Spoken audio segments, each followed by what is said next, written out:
my great pleasure to invite to the stage Prime Minister of Somalia, Khayre. Prime Minister.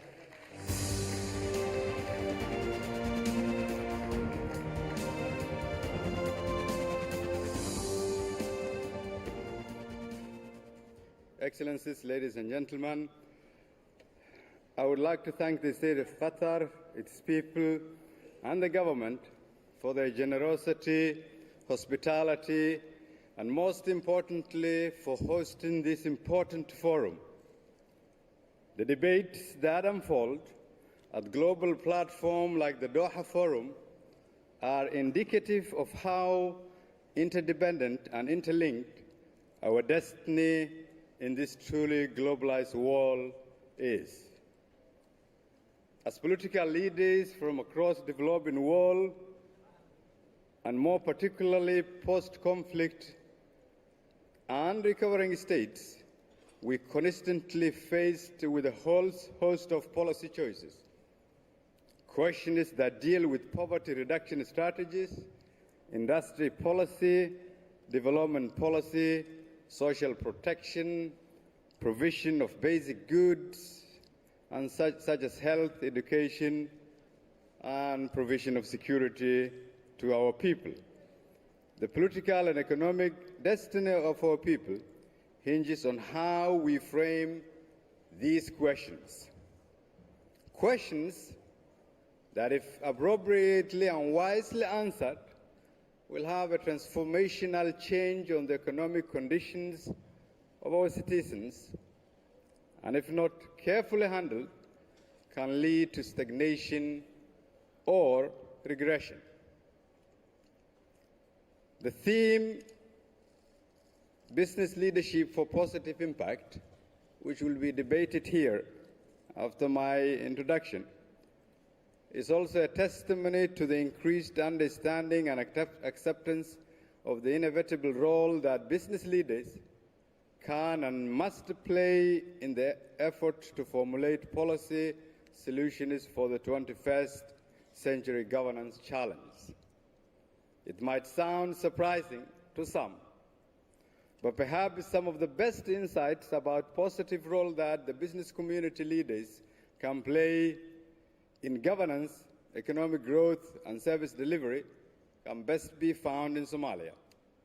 In our country, when the state collapsed, almost every other institution was also negatively affected. Undoubtedly, the only institution that thrived and helped the Somali people to survive was the private sector. It is argued that the two most fundamental factors that helped the private sector persist and which other institutions failed to uphold then are trust and wealth creation. The failure of Somali political institutions was then due to a trust deficit and simultaneous failure by the centrally planned economic model of the government to generate wealth. Remarkably, the strong and vibrant Somali business community became the backbone of our nation for 30 years, providing much-needed goods and services. Even at the time when movement of people from one region of Somalia to other was restricted due to conflict, it was only the business community that accessed every part of our country. As Somalia's leaders, we have therefore recognized, in the absence of a supportive governance environment, through sheer innovation, the Somali business leaders have made incredible achievements. Somalia has one of the best telecommunication sectors in Africa today, a very sophisticated remittance industry that serves Somalis and non-Somalis across the world. Somalia has mobile money transfer system with roughly 155 million transactions per month, and the list of achievements are endless. To build on these achievements by our business community, it became our vision to fully unlock the economic potential of Somalia by simply rebuilding trust in government in order to grow our economy and our businesses. Because as successful as our business community has been, they have lacked a trusted government that facilitated their growth and bringing the world's investors to their shores. Thus, our administration gave primary focus on an extensive reform plan with particular focus on the economic reform agenda, where we sought to rebuild our financial institutions, reform our central bank, empower our business community, create jobs, and develop our nation's infrastructure to re-engage with international financial institutions in order to allow for foreign investors to come to our country and take advantage of our nation building. On the policy side, having a rules-based political and institutional system to create a conducive environment for the private sector to unleash its potential was obvious remedy to the trust deficit in government. Over the past 3 years, we passed critical legislations such as the Public Financial Management Law, Telecommunication Law, Investment Law, Revenue Law, and Anti-Corruption Law to facilitate the enabling environment and brand Somalia's attractiveness to the investors. All these policy objectives were meant to seek to attain a government whose objective was to serve its people and to ensure that it puts in place systems and infrastructure to allow businesses to grow.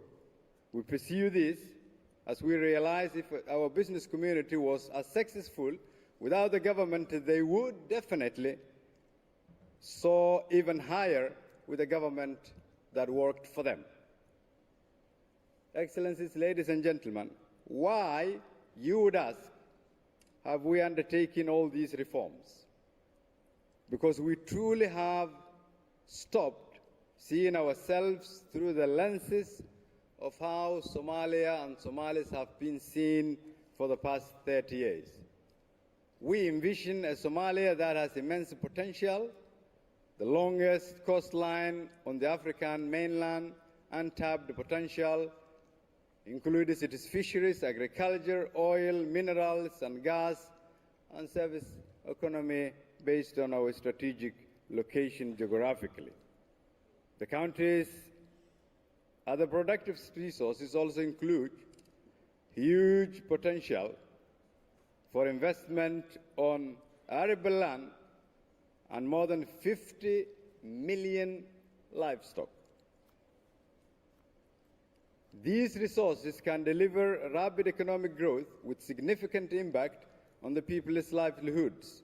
If properly utilized, all these resources combined will enable Somalia to achieve sustainable food security, create job opportunities for the Somalis and for the region, contribute to national and international trade, and generate national income and increase our country's GDP.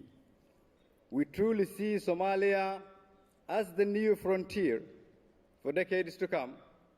We hope that in the near future, foreign investors would participate not only in rebuilding of the state, but also take advantage of the potentiality of our nation, a Somalia that will play its rightful place in its region and the entire world. In a multipolar world, it is becoming more evident that cooperation can better outperform competition. The role of business leadership can therefore not be understated. The private sector has the ability to bridge divides, create wealth in every continent, create access that politicians might not be able to create, have access across nations, across borders, and across communities.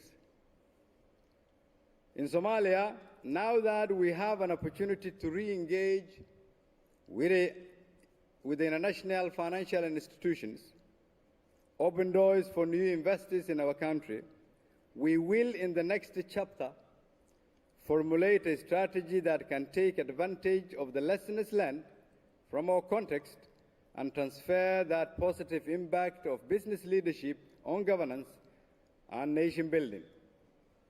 Our key takeaway has been the understanding that politicians need to accept the role of business in rebuilding nations, and business leaders should also take an even more active role in searching for better solutions in today's global challenge. Thank you.